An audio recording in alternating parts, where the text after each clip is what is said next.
Hey there, man.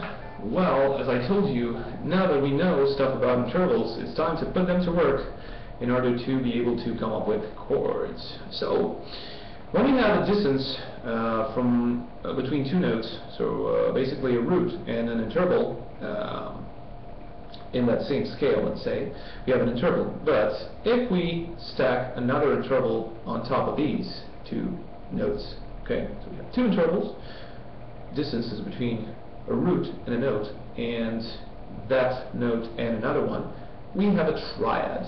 That's actually, you get the picture from which the name came. And so three notes stacked together on top of one another. So what you have to know right now is that there are basically three types of chords that we're going to be dealing with in the next period, and those are major chords, minor chords, and diminished chords. Okay? So what you have to know is that in order to create a major chord, you need the root, a major third, so the major third of that root, and the fifth of that root. Stack these three together and you have a major triad or a major chord. Okay? So it takes three notes to make a chord. Now, to make a minor chord, you need the root. You decrease that major third into a minor one, so you're going to see a flat sign near that 3, and the fifth. So 1, flat 3, 5. That's a minor chord or a minor triad. And a diminished triad will have 1, the root, flat third, minor third, as you want to call it, and a flat fifth.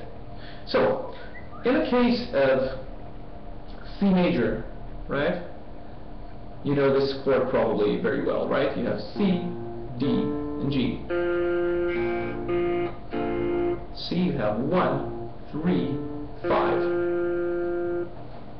Let me put this like this so you can see it better. So you have 1, it's C, A string 3rd fret, E, D string 2nd fret, and G, which is an open string. Now, if you want to make a C minor chord, all you have to do is transform the E into an E flat. How do you do that? You take it down one half step, sorry.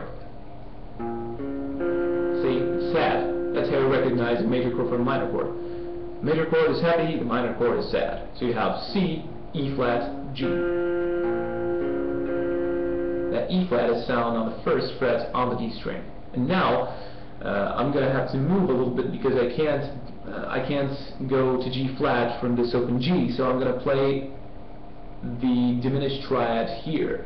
So I have C, which is found on the 5th fret on the G string, the E flat, which is found on the 4th fret on the B string, and the G flat, which is found on the 2nd position, 2nd fret on the E string, and it sounds something like this.